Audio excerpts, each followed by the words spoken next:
sure of, that it was stabilized for the crown, because that's the goose that lays the golden egg, and they cannot destabilize the goose that lays the golden egg. And this is why it's one of the best kept secrets in the world. And I hope to keep it that way, because I want the whole world to come to Southern Africa. So in the 11th century, we're told by Ahmed al-Biruni that describes the prosperous gold exports from the port of Sofala. Now, there's a whole lot of important information about this, but what's fascinating about this is that for about 700 years, along the east coast of Africa, they traded with these beads that were apparently worth their weight in gold. Now, our historians put this in the history books and then we forget about it. It's an interesting curiosity, but we got to stop and say, why on earth would beads be worth their weight in gold? It doesn't make any sense. Here's a hand of gold, there's a hand of beads. What are you going to take? Right? You'll take the gold. So why on earth would somebody make the statement, and why would this have been the case for about 700 years? This is a critical bit of information, and you'll see why it connects directly to the beads and their shape, and I think you already know what I'm talking about.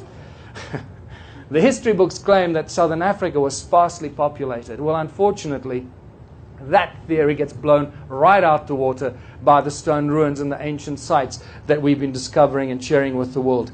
There are many, many of them, and unfortunately they've been under attack, and there are millions, or let me rephrase it, thousands of them have been destroyed by ignorant government officials, forestry, farming, roadworks, town development. Thousands and thousands have been destroyed. However, there are many that remain. And unfortunately, that they still fall into the realm of cattle kraal, so-called cattle enclosures that people used to keep their cattle in. And that is still what goes out in our history books. I'm going to show you just a few of them so you get an idea. If you've seen this before, please indulge me again.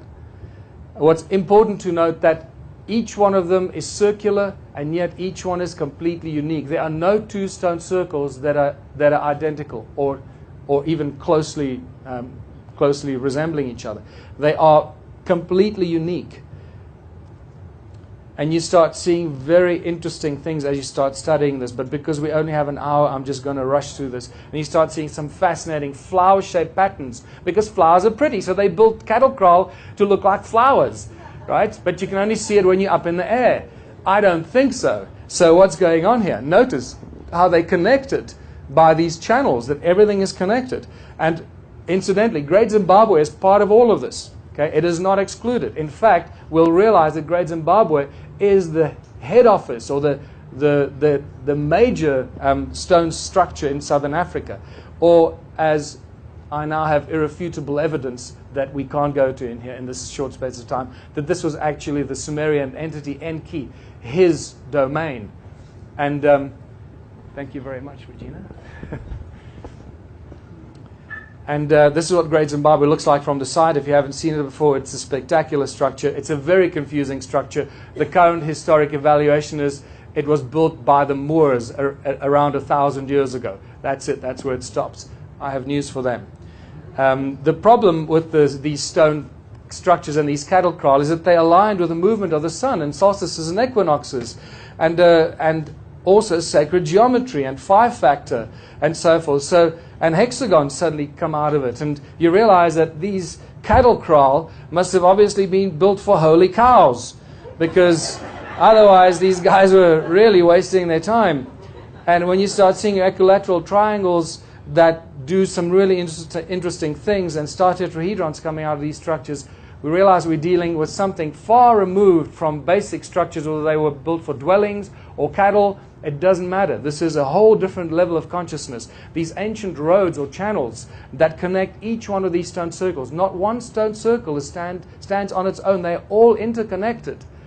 And this is where it really started getting my attention, when I realized that we're not dealing with individual dwellings or individual little structures for some little migrant tribes that were moving around. We're dealing with a vast network of structures that are interconnected by these channels that are not roads, as our history books in South Africa call them, roads to drive their cattle on.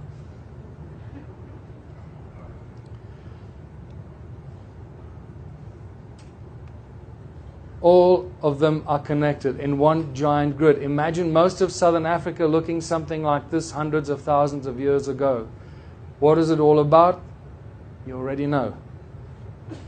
Archaeological drawings from 1939 show us that there are no doors and entrances. And if there are no doors and entrances, and they're all connected, as you can see, like a bunch of grapes, sometimes singular walls and sometimes concentric walls. And now the plot thickens, and they're all connected. If they do not have doors and entrances, they cannot be dwellings. They have to be something else. And this is where it gets really exciting. Now we also get the real problem of agricultural terraces that cover more than 450,000 square kilometers in a part of the world that was apparently sparsely populated with hardly anybody living there. Who the hell was building the agricultural terraces, and who the hell were they feeding? And these terraces are everywhere. Once your eyes get sensitized and you drive around with me, it gets a little laborious because I keep stopping and taking photographs of everything like this here. But at least I can show you. Even on Google, when you start looking around, you'll start seeing these terraces everywhere. And on inhospitable, steep mountains in Lesotho, where there shouldn't be any terraces, there are terraces. And here you have a beautiful example. This is right up the road from where I live. I live right in the middle of these ancient structures. I moved away 5 years ago from the craziness of Johannesburg. And you can see the channels, the terraces, and the stone circles all held together like a giant spider's web, holding them all together. And on top of the mountain, it looks something like this. It goes on from this particular point about 60 miles in a 360-degree circumference. So what's this activity all about? Once again, it's all about the gold, but you already know this. And what do ancient texts tell us? Ancient texts tell us that we are now discovering some interesting interference in human activity by these groups of beings called the Anunnaki. And I cannot stress enough, for those of you that are still speculating or wondering about this, I cannot stress enough the importance of the influence and the interference on human activity by these entities called the Anunnaki. And I urge you to go and do some more research on this, because we don't have time here today. The Sumerian tablets repeatedly refer to as this place called the Abzu, and Enki, the supreme creator god in Sumerian culture. And Abzu has been giving many meanings, but the primary reference is this is where the gold came from. So if we can find a vast vanished civilization that is connected to the mining of gold, then we must have discovered the Abzu. And this is what I'm sharing with you. Enki's special place below the equator where the gold came from. South Africa and Zimbabwe mainly, with a little bit in Botswana and Mozambique as well. In the Abzu, Enki plans was conceiving where to build his house, where for heroes' dwellings to prepare, where the bowels of the earth to enter. Some of these translations are spectacular. Primitive workers shall be created. Our command he will understand. Our tools he will handle. To the Anunnaki in the Abzu relief shall come. This is the planning of the slave species. The Lulu Amelu, the primitive worker, to help the Anunnaki get the gold out of the ground. And there can be no doubt that it is gold that this is all about. I've taken it out of my presentation because it's just far too long. The gold on its own, as you know, is probably a full-day discussion, just why it was gold that they were after. And it is also at this moment, I believe, that Enki did what Gene Rottenberry, where I mentioned earlier, first brought to our attention, that he did not breach the prime directive. Because if he did so, while he was cloning this new species to help them dig in the ground, he would have initiated his own demise. That he gave the creature enough memory, if you can call it that, in what the Anunnaki or the Sumerian tablets called the entwined essence. Isn't that a far more eloquent term for DNA? The entwined essence than what we use today. And in the entwined essence, he gave us sufficient space so we can grow and evolve, not just physically, but also consciously. And this is exactly the stage we're at. Contemplating our own consciousness and our own existence and finding some fascinating answers. And this is where we see Enki's house, his technology, and what they were doing. In the midst of the Abzu, to a place of pure waters, Enki betook himself. In that land, a place of deepness, he determined for the heroes into the earth's bowels to descend. The earth splitter there Enki established therewith in the earth a gash to make, and I'm going to show you the earth splitter, by way of tunnels, earth's innards to reach, the golden veins to uncover. How many of these ruins are there? If there were a few hundred or a few thousand, I'd say, you know what, I don't know. But unfortunately, that is not the case. In 1891, Theodore Bent theorized, or he guessed, that from horseback, that there were about 4,000 of these structures. You know, I can still deal with 4,000. But by 1974, Roger Summers did a count based on the technology and available information he had, and he came up with a really nice number of 20,000. By now, we're dealing with a vast vanished civilization already. But it doesn't stop there. It gets far freakier than that, people. Much freakier than that. I entered in 2007, and 6 months later, or 12 months later, I counted more than 10 million. No, I did not count one by one. I've had that question before. But I'm not going to go through the lengthy process that I took. What kind of stone is it? Let me just go back here, because more than 10 million, I hope this penny dropped for you, more than 10 million stone ruins. Clearly, there is something going on here that we got no idea about, that history has never recognized. A vanished civilization, we have no idea or clue about what they were doing. But now we do, and that's why we're here. And guess what? They had advanced knowledge of the laws of nature and sound as a source of energy, which I'm going to show you. And this is where my real breakthrough moment came, when I realized that the stone they used was a special kind of stone, mostly known as hornfels. They also use a very dense kind of dolerite, which to an untrained eye looks just like hornfels. But the common denominator they have is that these stones ring like bells. They conduct sound. As you can see, it's a black stone on the inside, and it's got this gray, this reddish-brown skin that grows on the stone. That's referred to as patina. This patina grows thousands of years per microscopic layer. So when you pick up tools and artifacts that have got patina of several millimeters thick, it means that that tool or artifact must have been created hundreds of thousands of years ago, not just a few thousand years ago. So the patina on the tools and artifacts is a very clear indicator and a good scientific argument that we are dealing with extreme ancient civilizations, not just something a few thousand years old. It conducts sound and it conducts conducts energy. And these stones ring like bells. They are actually sound energy frequency generating devices, or the sources of these, that I've also figured out how they use them and what they did with them. But just to show you how they ring like bells, I created this compilation from previously quite long video clips. If you can play this.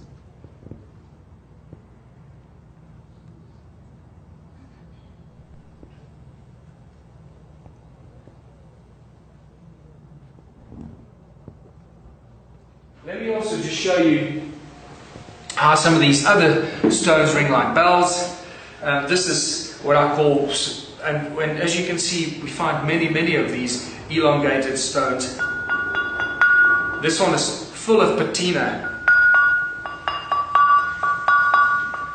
It's thick patina, so it's quite dull, but you can still hear the effect. And this is a beautiful one. This one actually rings at 2 different frequencies.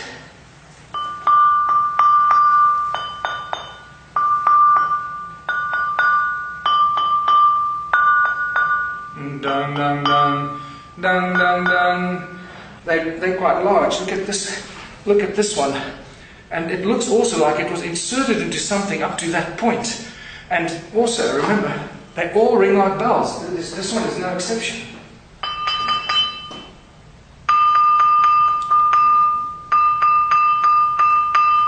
Alright, and on that note, there we go. That's better. That's what you want. You realize that this thing really rings like a bell, and it reverberates for quite a long time.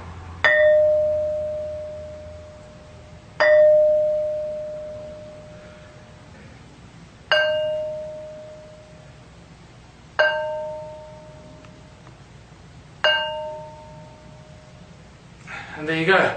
Demonstration how these stones ring like bells. And they were used in all kinds of ways and fashions, just like the Ankh, to create specific vibrational frequencies and specific notes to use as a form and a source of energy. Thanks.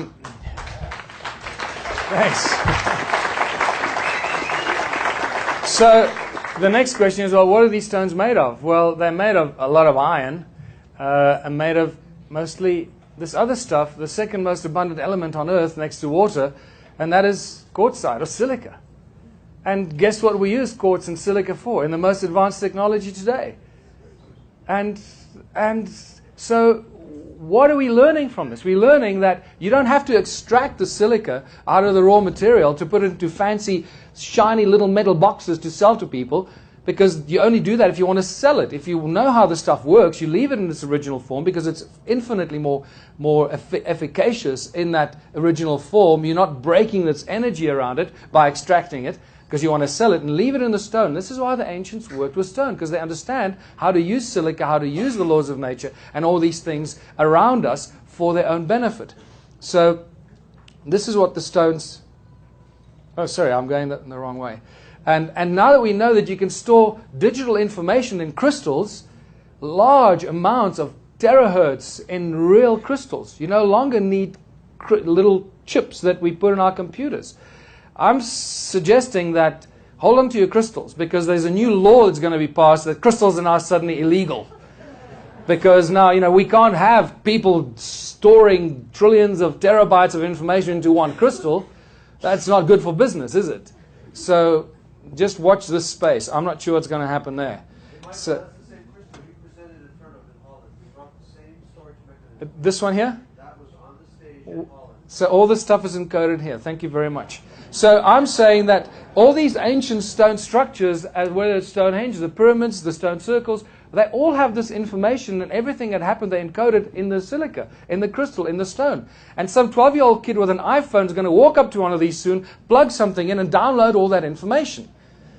We just don't know how to do it yet. So watch that space too. So, and it's only really in 2009 that the world was introduced to Caesar technology. Until then, we only knew about laser technology. Now suddenly they're talking about Caesar technology. Laser uses light, coherent light. Caesar technology uses sound. Bingo! Here we are, going back thousands of years, suddenly understanding what these ancients did. They didn't necessarily use light. They probably used light as well, but they most likely used mostly sound. Caesar technology, therefore the cone-shaped tools, the cone-shaped stones, the ice cream cone phenomenon that you find in all these ancient sites, from the pyramids to Stonehenge, to the Bosnian pyramid, to all over the world, to Edlitz at Coral Castle, and these spectacular cone-shaped tools that I've been finding. And then we get to the sacred stone, as it's known in African shamanic tradition. And Credo Mutwa actually, I think in the discussion with David Icke, he says that the sacred stone, you can look through the sacred stone and communicate with people across space and time. That was a shamanic way of telling us what it actually is. I think you know where I'm going with this, right? So, where's the flagship among these ruins? Adam's Calendar is the flagship, absolutely no doubt. It was rediscovered by Johan Heine in 2003. Baba Credo Mutwa was initiated there in 1937 as a young shaman. He calls it the birthplace of the sun, or Inzalo Yelanga, where humanity was created by the gods, not just any kind of gods, one specific god known as Enkai, in Sumerian known as Enki. And here we have African culture connecting with Sumerian culture. Bingo, we have a place where all this stuff apparently went down. And you know what? You do this with this information what you want. I'm going to leave it up to you. The interesting anomalies at Adam's Calendar are, and I used to use that as a little curiosity for all the macho guys that came there with their wives, you lose GPS signal. As you walk in there, as you cross the imaginary line, you lose GPS signal. And it's really a curiosity until we discovered why the hell that's going on. So that's what it looks like from the helicopter. The tree on the right is north, the tree on the left is south. The two stones in the middle are the central calendar stones. Look at them as like vibrating plates more than anything else. And down here is east. That stone over there is a Horus stone, actually a Horus-shaped stone, that marks the rise of the sun in the east. And there you go, 3D representation of it, looking from the other direction. And it's over here that Creator Mutwa believes that humanity was created by the gods, in that little area over there. There's some really interesting things that we've discovered. Again, not enough time for that. That seem to corroborate that kind of crazy, outlandish statement. But you know what? You just got to go with the information that we are presented. Now, this is the other interesting thing, is when you connect Adam's calendar through Great Zimbabwe, guess where you end up? At the Great Pyramid of Giza. And suddenly we have an interesting connection between the Giza pyramids and what I believe was created by the Anunnaki and Enki himself, or at least he commissioned it. And the numeric value for the biblical Elohim is also 31, and it just so happens to be on the 31 degrees east longitudinal line. So you start seeing very interesting connections that are happening here. And how old is Adam's calendar? Well, I found this interesting translation in one of Sitchin's works that pretty much describes Adam's calendar almost. I nearly fell on my back when I found this. It says, 40 Shar after arriving on Earth, Enki built a special place of observing in the deep Abzu on the edge of a cliff, aligned with his abode in the north and the peaks. It's like, you got to be kidding me. It's like, I read this over and over again. I couldn't believe it. I could find something like this. And when you do the numbers, based on what Sitchin gave us, it makes Adam's calendar, or Enki's calendar, about 285,000 years old. And if that's where humanity apparently was created, guess what? The numbers still fit, based on the mitochondrial Eve theory, isn't it? Or study. So what are these stone circles for? And I think you've already figured this out for yourselves, because you're a smart bunch of people at an energy conference, right? And you can see that these stone circles, all of them resemble cymatic patterns, cymatic shapes. And that's exactly what they are. They're just cymatic patterns representing the sound frequency in the earth at that specific place. In other words, each stone circle is an energetic plug point into the earth, sucking out the energy through sound at that particular space. Are they all connected, making one huge giant energy grid? And the magnetron plays an important role here. Magnetron is a device we use extensively today in modern technology. And laser beams created by magnetrons can cut metal in a split second. So magnetrons are incredibly powerful things. So you can imagine how powerful a magnetron of about 20 meters in diameter is. When I discussed this with Kevin Orlovsky yesterday, and I shared this with him, he nearly freaked out. I said to him, I think that one of these could create more energy than all the power plants on Earth today. And he just shook his head and said, yeah, I believe it would. So I believe that we're dealing with advanced knowledge of the understanding of the laws of nature and using sound as the source of energy. I'm going to come back to this. So we're looking at one giant energy grid, creating huge amounts of energy, all connected, all for the mining of gold and whatever else we haven't figured out yet. So the reason I know this is because we've measured it. We've measured electromagnetic activity. We've measured sound frequency. We even measured the decibels at which these frequencies come out of the walls, these stone walls. Now, I know that... How much time have I got left? 5 minutes. Is that... Oh, jeez, okay. Okay, because I'm gonna skip through this, because the important thing, I need to make the connections. We've measured the sound frequencies, over 300 gigahertz coming out of Adam's calendar. And I know that this doesn't make sense to a lot of you, that we're still struggling to understand what sound really is. But electromagnetic activity, it runs either horizontally or vertically. At Adam's calendar, the sound frequencies are above 375 gigahertz. Only when it's literally like you step in there and it goes crazy, right? Out there, there's nothing. You do this and it goes crazy. The electromagnetic fields run at incredibly high frequency at megahertz, and it's growing. In fact, when we recently measured it, it was even higher than this. And it runs horizontally around the circle, but then vertically between the two central calendar stones. And this is what you find there. So we're actually dealing with an active vortex. This is what Adam's calendar actually is. And what is it for? What were these Anunnaki all about? They were about the gold, and it seems they were taking it off the planet. So I think that one of these, and many of these around the world, could have actually been there for beaming up the gold. And for other interesting applications that we haven't considered yet. But when we get to the sacred stones, there are hundreds of thousands in Southern Africa. All the farmers have them, but that doesn't mean they're easy to find. Now, I took one of these stones with me when I came on my American tour in July. I packed it in my bag, and it's actually that one over there. It is the best specimen that I had. I packed it in my bag, and you saw Daniel Nunes, you saw these guys, and I brought it because I realized we're dealing with vortex coils and vortex technology here. So this is what it is. I'm just jumping the gun here. We've got no more time left.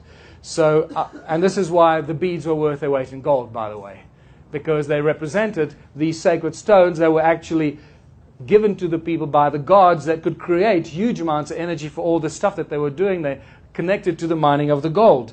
But this is me handing that particular stone to Nassim Haramein, but the journey there was the interesting part. And I think I'm going to end on this because we have a little bit of time. So when I was leaving South Africa, I already knew that these stones had incredible energy in them because we measured it. And I knew that I didn't know what was going on, but I knew that I needed to hand it to somebody that could do research with us. And I hope Nassim's going to come back to me with some interesting feedback soon. I really hope so. So we packed it in my bag. My girlfriend Louise said, we've got to take something to Nassim. He's working with resonance, with sound. It's a resonance project. They'll do something with it. So wrapped it up in bubble wrap, put it in my bag. We deliberated, should I put it in my hand luggage? Should I put it in my bag? And eventually I put it in my bag and we checked the bags. We left South Africa. We arrived in Doha on Qatar Airlines, no problems. As we were leaving Doha to the United States, we now go through what? NSA and Homeland Security. We're about to take off. And the captain says, okay, close doors, cross-check, and blah, blah, blah. 5 minutes goes by, nothing. We're still sitting on the tarmac. Nothing's going on. Suddenly we hear it. Louise Clark, please identify yourself. So I look at Louise and I go, oh my God, Louise, what have you done? and she puts up a hand. The air hostess comes and says, oh, please follow me. So I go, I'm not letting her off this plane on her own. So I follow her out. They march her down the stairs onto the tarmac. There are 5 guys with guns standing around my bag. And I go, oh, God, so what's going on here? So I follow Louise down. They say, what you doing here? Get up there. So I go back up the stairs, and I say, that's my bag. I say, okay, well, you come down here. And all this confusion because they cross-labeled our bags. So suddenly when I saw my bag, I knew, oh, my God, it's the stone. The stone's in my bag. So what's going on? And so they say, what's in the stone? Whatever is in there is a security threat. Please open the bag. So now they're getting very itchy, very, very nervous. And as I'm opening the bag, they don't know what's coming out the bag. So they're like getting... And as I'm opening the bag, I'm thinking, what am I going to tell these people? It's my sacred stone. I don't want them to confiscate this. I've got to get this to Nassim. And so I'm thinking, what am I going to say? And as I open it, I think, African curios. Yeah, African curios. Because it can't be exotic material. Exotic material is not allowed. But African curios is allowed. So, and it worked. I showed them the stone after taking about 2 minutes to try and open the bubble wrap because it was really tightly wrapped, and they're getting more and more nervous with every second. And what I did not know at that stage is as I'm showing them this, I said, you see African curios. And I go, there was one African guy there. And he looked at this, he went, I've seen those before, and he walks away. While the other guys are still shaking their heads, they don't know what's going on. Okay, well, put it back. By this time, the captain's come out there. He says, what the hell's going on? If this plane isn't in the air in 2 minutes, I'm offloading the plane. So as Louise is walking back, she heard one of the guys say, whatever is in that stone crashed the system. So, all along, I hadn't known this yet, but I knew it obviously triggered something. But all along, as I'm opening the bag, while I'm a little nervous with these guys with their fingers on the trigger, I'm thinking to myself, the stone works. So, that's the key thing here.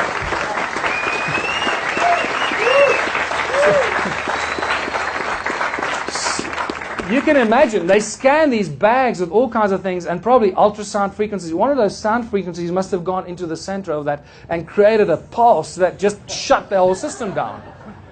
And this is what we need to work with. Vortex, coil technology. And I believe that if it's made out of stone, it is infinitely more powerful than if you make it out of wire. So I've been talking to Daniel and to and to Randy about how we take their knowledge and convert it into these. Maybe we take these stones, we measure them, we image them, we print them out of the 3D printers, then we cover them by crushed dolerite, and we've got a simulated sacred donut that will hopefully... Yes, sacred... Randy's donuts are going to become sacred donuts. So we have free energy, people. The ancient civilizations of Southern Africa have given us free energy. And we just need to figure out how to tap into it. My brief discussion with Kevin Orlowski yesterday made me very excited, because I believe he's one of the few people that will understand how to do this. Now, I'm not going to go through this. You can look at this, the transport, levitation, the electromagnetic, the channels between the circles were actually transportation devices, things levitated above them. It's called quantum locking. Go look it for yourself. You'll freak out when you see it. It's beautiful. But I want to share this with you, because this is really the major breakthrough, and I'm going to take 5 more minutes to end here. Ancient cultures knew that there was an energy grid around the world. We're only rediscovering this energy grid, and it seems to be that these ancient cultures built all their sacred temples and sites on these nodal points of this giant energy grid around the world. And this is what you find with all the ancient sites, right? And there's Adam's calendar, look, right there, bang. And the pyramid right above it. And there's something over here. I don't know what that is, but we need to check it out. So play with this. Go look on Google Earth and you'll find things. And please email me if you do find. Share it. So this is phenomenal, because then you find this clay tablet. And this is real. This is not even a Sitchin translation. This comes from the Shoin collection in Oslo. And it says, in distant days, in those days after destinies had been decreed, after An and Enlil had set up the regulations for heaven and earth, Enki, the exalted knowing God, by the rules for heaven and earth, the fixed rules, he set up cities. My God, what are they telling us here? They knew that there was an energy grid that covered the earth, and that this energy grid was somehow echoed in the sky. The rules for heaven and earth. This was mimicked in the sky. And there's a lot more information I can share with you about physical evidence that there is, in fact, this energy grid in the sky. It is also now evident that the Anunnaki were the ones that put this energy grid in the sky. 2 days before I left to come here, I got a phone call from a guy that knows how to measure this stuff. He has no idea that I'm talking about this. Out of the blue, he told me, you know what, I started measuring these weird energy grids above the North Pole and above the South Pole. They're about 20 by 20 kilometers. And I found scattered fragments of it around the world. It's like it's the remains of some ancient energy grid around the planet. And I asked him, can I quote you? And he said, no, rather not. So I mention your name. So I won't mention the guy's name, because he's running a little scared at the moment. But there's a lot more information I can share with you on that front. This is exciting, because remember what it says here? The rules, the fixed rules for heaven and earth. And then suddenly I discover that David Wilcock's been talking about these rules that are encoded in the emblems of the Air Force and the Army and whatever in the military. And they refer to these bands around the earth as the rules. They don't know where they come from, but they've always been there. Well, guess what? The Sumerian tablets just tell us where they come from and who put them in place. And that suddenly brings us to what the ancient temples were, that they built on all these nodal points of this flow of energy around the planet. And this is, for me, been the aha moment of the last 4 or 5 months, linking the energy devices in South Africa, which are sure now, hopefully you agree with me that there are real energy devices, with the other ancient sites. What were these ancient sites all about? Because when you look at them, many of them, they're just too many pillars and not enough space. But we're still told that it's for the worshipping of this God and the offering of this here, and then meat over here and bread over there, and then you go to worship there, and then you go over there and you sing. And it's like, sorry, it just doesn't make any sense. It's all nonsensical, crap that they're feeding us. So what I also found that this obelisk actually rings just like a bell. When I put my ear next to this, and Hugh Newman tapped on the other side, I couldn't believe it. It's just like those stones that I was ringing. They ring like bells, these obelisks. And I realized that they're actually giant antennas. And we're dealing with advanced technology on a gigantic scale. And the fact that too many pillars and not enough space, that these pillars were actually giant antennas, either sucking energy out of the sky or putting energy back into the sky, or possibly both. And this is where it gets really exciting, because I realize that this advanced technology on a giant scale has got nothing to do with worshipping gods and making offerings. But in fact, when you start looking clearly at these, they don't make any sense. Look, these weird rectangular structures and geometric structures that many of them don't have doors and entrances, just like the stone circles. And you realize what's going on here. And even at the Parthenon, when you look around the Parthenon, the main structure there, the remains of a lot of geometric structures. And the Greeks, by the way, didn't build the Parthenon, they inherited it. Just like the pyramids were inherited. And when you start looking, and there's this amphitheater that leads to this entrance, and it's connected to this entrance. Too many pillars, not enough space, weird geometric structures and shapes that don't make any sense. And here you got another one, these giant things connected to what they say is the dwelling quarters, the living area. But it doesn't look like a living area when you look at it at all, actually, because many of them have weird looking entrances, and it doesn't make any sense. And this is one of my favorites. Look at these bloody pillars like going crazy, and then that big open area over there, and then you've got concentric circles in front of it. What the hell's going on here? I momentarily forget. Sorry, I should put it up there, and I'm silly. Yeah, and this is why I found a table next to where Louise and I are visiting some friends in Johannesburg, and there was a book next to our bed of aerial photographs of ancient sites. And this is when I had this epiphany, when I started, because you don't often see aerial sites of ancient sites, aerial photographs of ancient sites. And this is where the penny dropped for me. I realized that the temples are actually templates, and you start seeing that it's got nothing to do with worshipping, that these are actually templates and they're giant energy circuit boards. That's what we're dealing with. And it changes everything, people. Now we got a connection to the stone circles in South Africa generating energy, and you realize that this is a whole different kettle of fish. All right?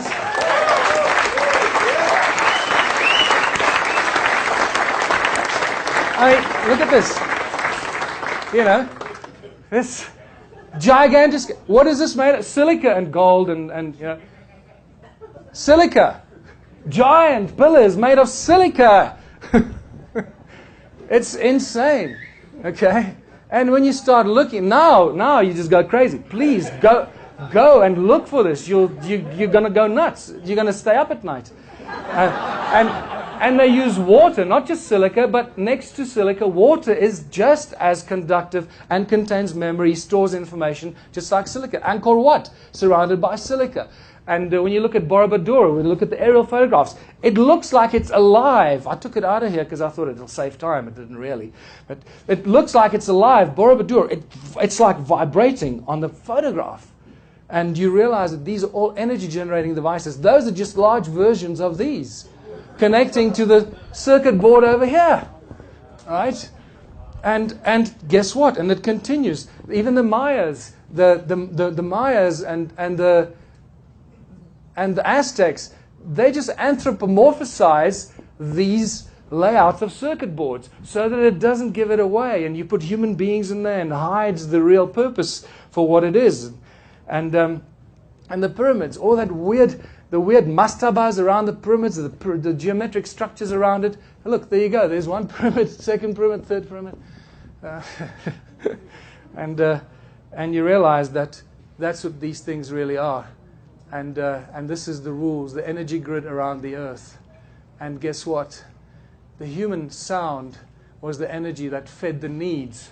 And this is, I believe, these circuit boards were the energy devices that kept this energy grid around planet Earth. And humans were the providers of the energy through their sound. This is why they've got amphitheaters connected to these circuit boards. They get a bunch of people in there, they get them excited, they create a lot of sound, and they kickstart this whole circuitry. And this doesn't, not just in Greece, but in other ancient sites. There's your amphitheater connected to the circuit board. And there's another one, amphitheater connected to the circuit board up on a mountain. We are the source of our own enslavement, people.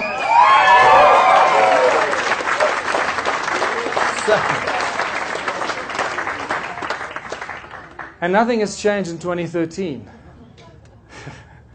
Why do churches have steeples? Why, do people want to get electrocuted in there? Because they gather in there, they're filled with fear. They think God is going to kill them. Fear is a very strong energy. They sing, they chant, they do all kinds of weird stuff, and that creates energy.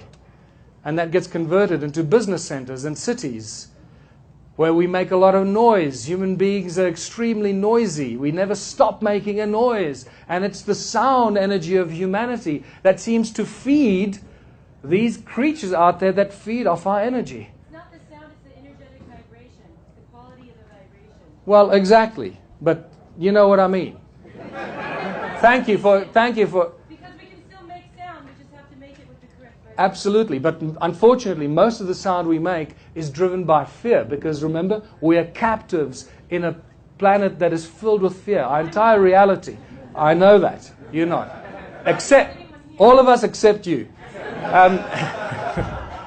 Because believe me, on some level, you're still filled with fear that you may not recognize. It's unfortunately a very powerful thing. These guys have been at it for thousands and thousands of years. They are masters at manipulation. And these are the connecting channels that connect the cities that make the noise, just making more noise. So, people in cities are the source of our energy. And on that note, what have we learned from this? I'm going to leave this up to you, because this is all in my new book called Ubuntu Contributionism, Blueprint for Human Prosperity, A World Without Money. And this is where this is leading to. Because, thank you. So, I'm going to finish here and ask you to please leave from here, because I haven't really shared the last most important part of this presentation. Leave here and be a seed of consciousness. Don't be fearful of what you know. Share it with everybody, because once they've heard it, they cannot unhear it. And whether they know it or not, they will resonate that knowledge and that information with everyone they come into contact with, even if they don't come into contact with them. They will themselves become seeds of consciousness. This is how we're going to exponentially grow this consciousness and release ourselves from this prison planet that is really not our destiny. So thank you for listening. There's a...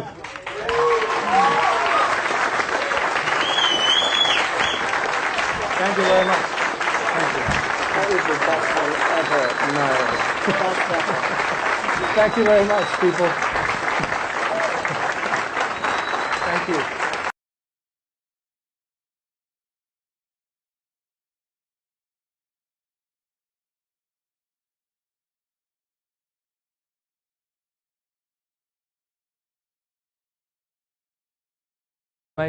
And you'll see why it connects directly to the beads and their shape. And I think you already know what I'm talking about. The history books claim that Southern Africa was sparsely populated. Well, unfortunately, that theory gets blown right out the water by the stone ruins and the ancient sites that we've been discovering and sharing with the world. There are many, many of them. And unfortunately, they've been under attack. And there are millions, or let me rephrase it, thousands of them have been destroyed by ignorant government officials, forestry, farming, roadworks, town development. Thousands and thousands have been destroyed. However, there are many that remain. And unfortunately, that they still fall into the realm of cattle kraal, so-called cattle enclosures that people used to keep their cattle in. And that is still what goes out in our history books. I'm going to show you just a few of them so you get an idea. If you've seen this before, please indulge me again.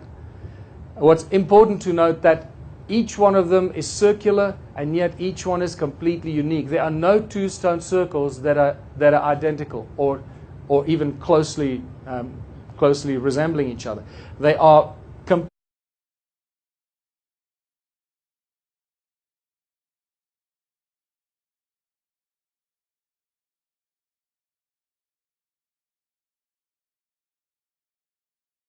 sure of that it was stabilized for the crown, because that's the goose that lays the golden egg, and they cannot destabilize the goose that lays the golden egg.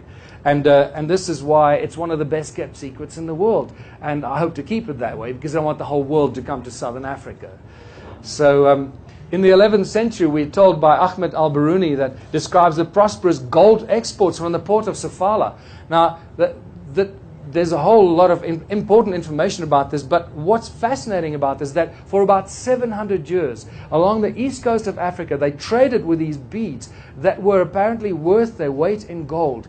Now, our historians put this in the history books and then we forget about it. It's an interesting curiosity, but we got to stop and say, why on earth would beads be worth their weight in gold? It doesn't make any sense. Here's a hand of gold, there's a hand of beads. What are you going to take? Right? You'll take the gold. So why on earth would somebody make the statement, and why would this have been the case for about 700 years? It's this critical bit of information, completely unique. And you start seeing very interesting things as you start studying this. But because we only have an hour, I'm just going to rush through this. And you start seeing some fascinating flower-shaped patterns. Because flowers are pretty, so they built cattle kraal to look like flowers. Right? But you can only see it when you're up in the air.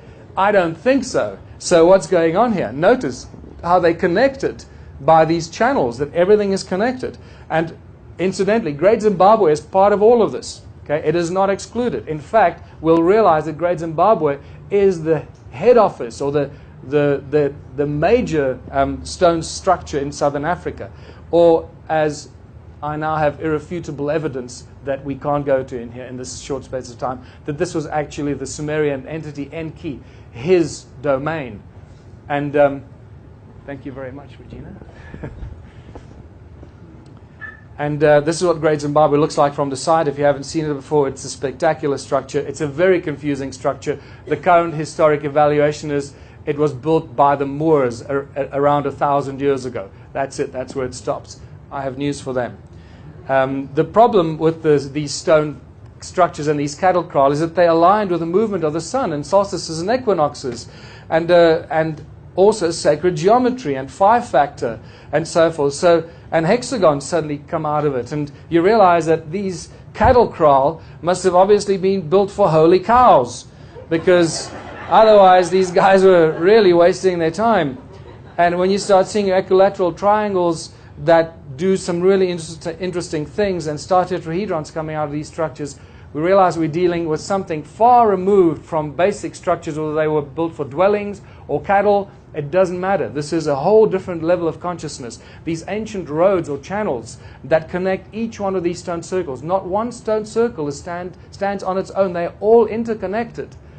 And this is where it really started getting my attention. When I realized that we're not dealing with individual dwellings or individual little structures for some little migrant tribes that were moving around. We're dealing with a vast network of structures that are interconnected by these channels that are not roads, as our history books in South Africa call them, roads to drive their cattle on.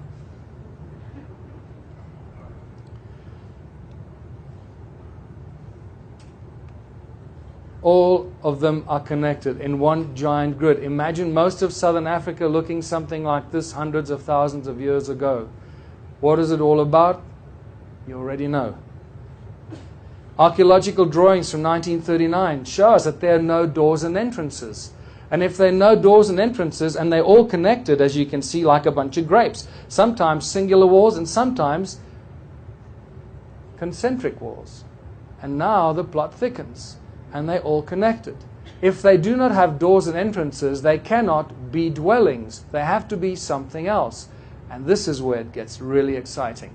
Now we also get the real problem of agricultural terraces that cover more than 450,000 square kilometers in a part of the world that was apparently sparsely populated with hardly anybody living there. Who the hell was building the agricultural terraces, and who the hell were they feeding? And these terraces are everywhere. Once your eyes get sensitized and you drive around with me, it gets a little laborious because I keep stopping and taking photographs of everything like this here. But at least I can show you. Even on Google, when you start looking around, you'll start seeing these terraces everywhere. And on